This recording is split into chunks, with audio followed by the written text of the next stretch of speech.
এয়া কি কৰিলে আইমি বৰুৱাই?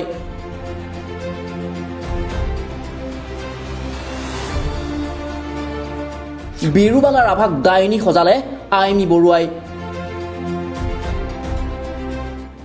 চেমখৰৰ পিছত আকৌ বিতৰ্কলৈ আহিছে আইমি বৰুৱা। ভুল শিৰোনামেৰে তথ্যচিত্ৰত অপমান বিৰুবালা ৰাভাক। এই অভিযোগ আনিছে খুদ বিৰুবালা ৰাভাৰ পৰিয়ালে। ডাইনী হত্যা আৰু অন্ধবিশ্বাসৰ বিৰুদ্ধে আজীৱন কাম কৰি যোৱা বিৰুবালা ৰাভাক অপমান কৰিলে নেকি আইমি বৰুৱাই? শেহতীয়াকৈ ৰাষ্ট্ৰীয় বঁটা লাভ কৰা আইমি বৰুৱাৰ দ্বাৰা পৰিচালিত বিৰুবালা ৰাভাৰ বিষয়ে নিৰ্মাণ কৰা এখন তথ্যচিত্ৰক লৈ এতিয়া সৃষ্টি হৈছে তীব্ৰ বিতৰ্কৰ। উল্লেখ্য যে বিৰুবালা ৰাভা সম্পৰ্কে আইমি বৰুৱাই নিৰ্মাণ কৰা তথ্যচিত্ৰখনৰ নাম আছিল বিৰুবালা উইডছ টু পদ্মশ্ৰী, যাৰ অসমীয়া ভাঙনি হৈছে বিৰুবালা ৰাভা ডাইনীৰ পৰা পদ্মশ্ৰীলৈ।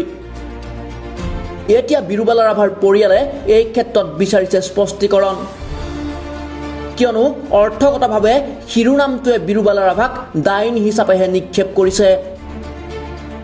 বিৰুবালা ৰাভাৰ পুত্ৰ বিষ্ণুপ্ৰসাদ ৰাভাই তথ্যচিত্ৰখনৰ শিৰোনামে তেওঁৰ মাতৃৰ বিষয়ে ভুল ধাৰণা দিয়া বুলি উল্লেখ কৰি প্ৰকাশ কৰিছে অসন্তুষ্টি। উল্লেখ্য যে আইমি বৰুৱাৰ পৰিচালনাত নিৰ্মিত এই তথ্যচিত্ৰখনে 16 আগষ্টত ৰাষ্ট্ৰীয় চলচ্চিত্ৰ বঁটাৰ বিশেষ উল্লেখ লাভ কৰিছিল। এতিয়া বিষ্ণুপ্ৰসাদ ৰাভাৰ এই মন্তব্যৰ পিছতেই চৌদিশে সৃষ্টি হৈছে তীব্ৰ বিতৰ্কৰ। মুঠৰ ওপৰত বিতৰ্কৰে লগ নেৰা হৈছে আইমি বৰুৱাক। আইমি বৰুৱাৰ পৰা এই সম্পৰ্কত স্পষ্টীকৰণ বিচাৰিছে বিৰুবালা ৰাভাৰ পুত্ৰই।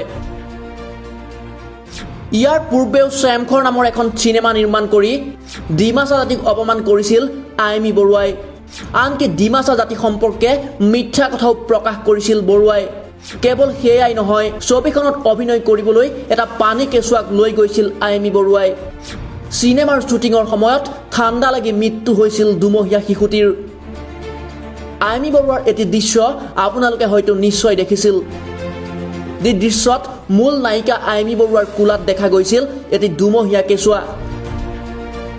ছবিখনৰ দৃশ্যগ্ৰহণ হৈছিল 2020 চনত।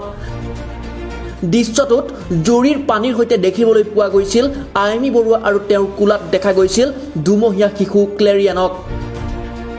অঞ্চলটোৰ কোনো এখন নদীৰ পাৰত দুমহীয়া শিশুটিৰ সৈতে প্ৰায় 1 ঘণ্টা সময় দৃশ্যগ্ৰহণ কৰিছিল আইমি বৰুৱাই। উদংগাৰে আছিল সেই দুমহীয়া শিশুটি। গাত আছিল এখন বগা পাতল কাপোৰ। আংশিক লকডাউনৰ মাজতো চলি আছিল আইমি বৰুৱাৰ চেমখৰৰ দৃশ্যগ্ৰহণ। আইমি বৰুৱাৰ সৈতে দৃশ্যগ্ৰহণ কৰাৰ পাছদিনা পুৱাৰ পৰা জ্বৰ চৰ্দি আৰম্ভ হৈছিল শিশুটিৰ।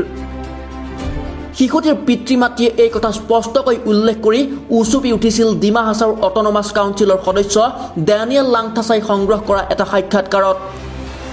ইয়াৰ পিছত এতিয়া বিৰুবালা ৰাভা সম্পৰ্কে তথ্যচিত্ৰ নিৰ্মাণ কৰি আকৌ ভুল কৰি পেলালে কা আইন অসমৰ ভালৰ বাবে বুলি প্ৰচাৰ কৰা এইগৰাকী পীযুষ হাজৰিকাৰ পত্নী তথা অভিনেত্ৰী আইমি বৰুৱাই।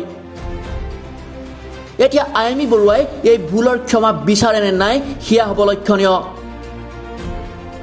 নে এই অভিযোগ উত্থাপন কৰাৰ পিছত অভিযোগকাৰীক চুচুৰাই আনি ঠেং ভাঙিম বুলি ক'ব মন্ত্ৰী পীযুষ হাজৰিকাই? সেই প্ৰশ্নও এতিয়া উত্থাপন হৈছে।